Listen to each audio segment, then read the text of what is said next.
హరీష్ రావు మాట్లాడే వరకు నా కొడుకు అని కూడా తెలియదు. అంటే చెప్తున్నాను అంత గొప్పగా పిల్లలకి అంత గొప్పగా. పెద్ద కొడుకు ఇంటర్నేషనల్ మెమొరీ ఛాంపియన్, లండన్లో ఎగ్జామ్ వస్తే ఫస్ట్ వచ్చిండు. ఇవాళ ఇండియా మొత్తానికి ఆయన చైర్మన్. అంటే కాంపిటేటివ్ ఎగ్జామ్ ఉంటుంది అంత మెమొరీ విషయంలో ఒక 700 బార్డు చెప్పి సీక్వెన్స్ చెప్పేది అట్లాంటి పరీక్ష ఉంటుంది. దాంట్లో ఇది దాంట్లో ఛాంపియన్ పెద్ద కొడుకు. ఈఎన్టీ ఎడానిక్ యూఎస్లో ఎంఏ చేసి వచ్చి ఇక్కడ మళ్ళీ ఎంఎస్సీ ఏంటి చేసి ఉండి ఎడానిక్ సర్జన్. పెద్ద కొడుకు గైనకాలజిస్ట్, చిన్నమే సైకియాట్రిస్ట్.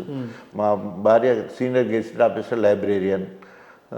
అంటే ఇట్లా అన్నీ దేవుడు. అందుకనే మెరకిల్ అంటున్నావు. ఒక అద్భుతమే జీవితం అనేది. అద్భుతం అంటే ఏంటి? అస్తవాసి అంటే ఏంటి అంటే ఏమి ఉండదు. అస్తవాసి అంటే ముట్టుకుంటే మరి బాగా అయిపోతారా? అంటే కమిట్మెంట్ టు ఆ జాబ్. ఒక లక్ష్యాన్ని ఎంచుకుంటే అంత గొప్పగా పేషెంట్లను బాగు చేయడం, అక్కడికి పోతే బతుకురు, ఆయన పట్టుకోపోతే చేస్తారని ఒక నమ్మకాన్ని కలిగించడం, తర్వాత ఒక ఏదైనా చేయాలనుకున్నప్పుడు నిర్దిష్టమైన ప్రణాళికతో ముందుకు పోయే కార్యక్రమం.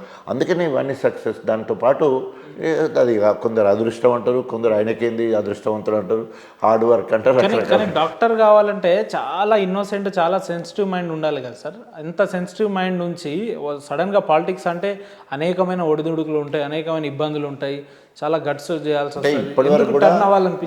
ఇప్పటివరకు కూడా నన్ను ఎవరు హార్డ్ కోర్ అనరు. బాధలు పడ్డాడు, కష్టాలు పడతాడు, బోలా ఏడుస్తాడు, బాధ, ఇవన్నీ ఉంటాయి. అయితే రాజకీయాలకు రావడానికి 2 కారణాలు. ఒకటి, మొదటి కారణం గణపురం నియోజకవర్గం 78 నుండి ఎస్సీ రిజర్వేషన్ అయితే ఒక్కరు కూడా లోకల్ ఎమ్మెల్యే కాలేదు. ముందుగాల గోక రామస్వామి అని చర్యాల నుంచి వాళ్ళు వచ్చారు, భోజపల్లి రాజయ్య అని చిట్యాల నుంచి రెండోసారి అయినాడు, మూడోసారి ఆరోగ్యం గారని చెప్పేసి క్రిస్టియన్ కాలనీ నుండి వచ్చి మా దగ్గర అయింది, నాలుగోసారి కడియం శ్రీహరి అయిండు, ఆరోసారి మన విజయరామారావు జీడిమెట్ల నుంచి వెళ్ళి అంటే 40-50 ఏళ్ళ కింద అక్కడ ప్రాపర్గానే ఇక్కడే వచ్చి సెటిల్ ఈయన వచ్చి అక్కడే. ఇది అయిపోయాక ఏమైందంటే స్థానిక నినాదం బాగా వచ్చేసింది. వచ్చినప్పుడు ఎన్టీ రామారావు వాళ్ళ అల్లుడిని దగ్గుబాటి వెంకటేశ్వర్లను వారికి పంపించి లోకల్ నినాదం బాగుంది, ఎక్కడ చూసినా డాక్టర్ రాజయ్య పేరు ఉంది, ఆయనను మనం టీడీపీలో జాయిన్ చేసుకుందాం 94 ఎన్నికల ముందు. డాక్టర్ రాజయ్య పోయి మాట్లాడమంటే దగ్గుబాటి వచ్చి ప్రణయ్ భాస్కర్ తోటి నా దగ్గరికి వచ్చి మాట్లాడితే నేను రాజకీయాలకు రాను, నాకు రాజకీయాలు ఇంట్రెస్ట్ లేవు అన్నాడు. అంటే ఎన్టీ రామారావు చదువుకున్న వాళ్ళకి బాగా ఇంపార్టెన్స్ ఇస్తారు, మీరు ఎమ్మెల్యే అవుతారు, 94లో ఎమ్మెల్యే అవుతారు, మీరు మంత్రి కూడా అవుతారు, తప్పకుండా టీడీపీలోకి రావాలంటే సారీ నాకు I have my own commitments, ఇప్పుడు నేను రాజకీయాలకు, నాకు 4 చెల్లెళ్ళు, కొత్తగా హాస్పిటల్ పెట్టుకున్నాను, నా క్యారియర్ నాకు ఇష్టం, రాజకీయాలు అంటే ఇష్టం లేవని వద్దని చెప్పేసిన. ఆ సమయంలో ఒకవేళ నువ్వు వద్దంటే మళ్ళీ స్థానికేతరుడు కడియం శ్రీకే టికెట్ ఇవ్వాల్సి వస్తుంది మీరు రాకపోతే. ఎందుకంటే అక్కడ లోకల్ వాళ్ళు అడిగే వాళ్ళు సర్పంచ్ ఎంపీటీకి కూడా సరిపోయేటోళ్ళు లేరు.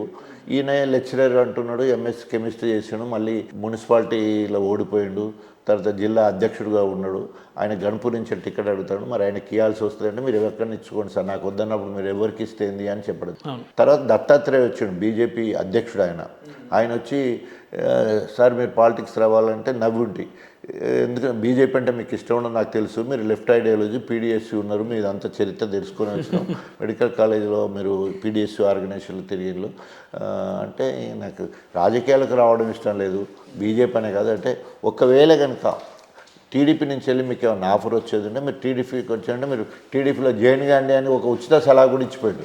ఎందుకు ఉచిత సలహా ఇచ్చాడంటే రేపు బీజేపీ టీడీపీ 2 అలయన్స్ ఉంటుంది, బీజేపీ ఒక్క మంత్రి పదవి వచ్చినా కూడా అది మీకే ఇస్తాము అని చెప్పేసి ఆ ఆఫర్ కూడా ఇచ్చినా కూడా సారీ సార్ నేను రాజకీయాలకు రాను అని.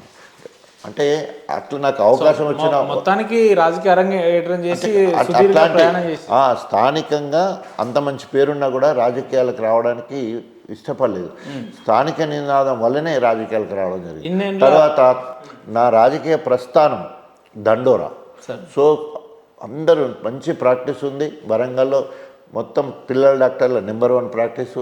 విజయ్ కుమార్ రావు, తిరుపతి రెడ్డి, కేఎస్ రావు, నరసింహారెడ్డి, రామ్ నరసింహారెడ్డి, ఇట్లాంటి అందరు రెడ్ల మధ్యలో డాక్టర్ తాటికొండ రాజయ్య మాదిగా. సో అప్పుడు ఎందుకు వచ్చినానికి ఇంతమంది కంటే నాకే ప్రాక్టీస్ ఎక్కువ ఉంది, కానీ నేను ఇంతవరకు నా కులం ఎవరికి తెలియదు. సో నా కులం నా కులం తెలిసినాకనే నా దగ్గర రావాలని పెద్దమ్మగడ్డలో కృష్ణమాదిగా నారవారిపల్లి నుంచి వెళ్ళి చంద్రబాబు ఇంటికి పాదయాత్రలో మాట్లాడిన. డాక్టర్ తాటికొండ రాజయ్య మాదిగా నా కులం పేరు తెలిసినాకనే నా దగ్గరికి రండి, లేకపోతే చావండి అని స్టేట్మెంట్ ఇచ్చిన. ఎందుకంటే నా కులం తెలియాలి అందరికీ. బయటకు వెళ్ళి రోడ్డు మీద పోతే తిరుపతి అంటే ఉరుకుతారు, కేఎస్ రావు అంటే ఉరుకుతారు, విజయ్ కుమార్ రావు అంటే ఉరుకుతారు, రాజయ్య మాదిగంటే ఓడతాడు రాడు కదా. కానీ వాళ్ళందరికంటే నేను బాగా చేస్తున్నా అంటే నా దగ్గరకు వస్తారు. సత్తంటే చూసుకోలేరు కదా.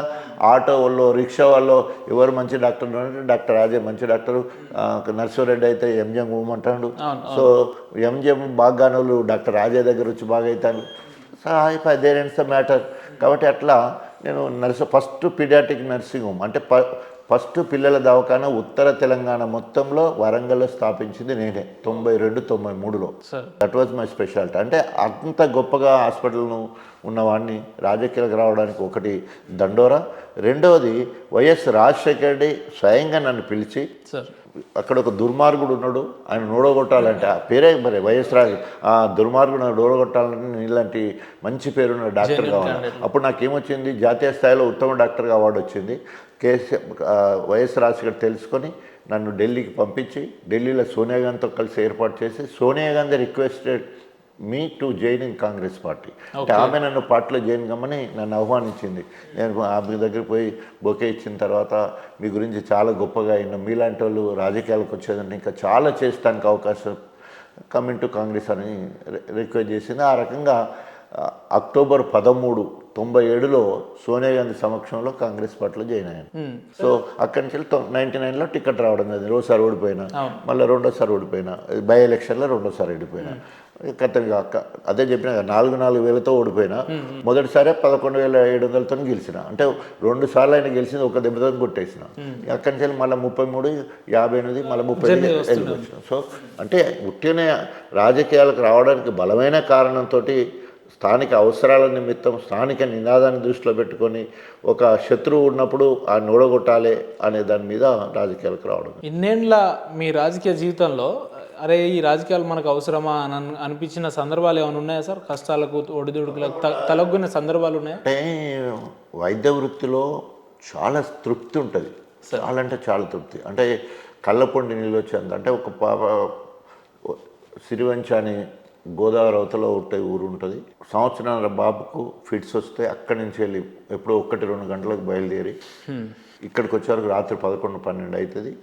సో సార్ ఎప్పుడు పోయినా 24 గంటలు ఎప్పుడు పోయినా చూస్తాడనే నమ్మకంతో ఆ ఊరోళ్ళు చెప్తే నా దగ్గర తీసుకొస్తే, వచ్చేవరకు మొత్తం ఫిట్స్ వచ్చి కళ్ళన్నీ ఆరిపోయినాయి. పశువులు కనుక చనిపోతే కళ్ళు ఆరిపోతాయి కదా, అట్లా ఆరిపోయి ఇట్లా ఫిట్స్తోనే వస్తే 11 గంటల తెల్లారి 6-7 గంటల వరకు పేషెంట్ దగ్గర కూర్చొని ఆక్సిజన్ పెట్టి, గ్లూకోజ్ పెట్టి, కళ్ళను మళ్ళీ డ్రాప్స్ వేసి మొత్తాన్ని నార్మల్ చేసి తెల్లారకు బాబు కళ్ళు తెరిస్తే ఎంత తృప్తి ఉంటుందంటే, ఓ 3-4 రోజుల పాప పసిగుడ్డు మొసాగిపోయి చనిపోతూ ఉంటే ఖర్చు పెట్టి మౌత్ టు మౌత్ రెస్పిరేషన్ ఇచ్చి, గుండెకు సూదిచ్చి, ఆ పాప మళ్ళా కాయమని ఏడ్చినప్పుడు అది గుర్తు చేసుకుంటే ఎంత తృప్తి అనిపిస్తుంది. అంతే మెడికల్ ప్రొఫెషన్లో అంత తృప్తి.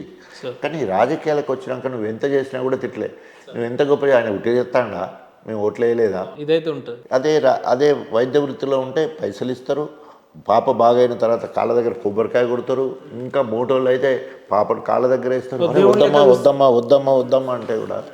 అంటే అక్కడ ఉన్న తృప్తి ఈ రాజకీయాల్లో ఉండదు, రాదు కూడా.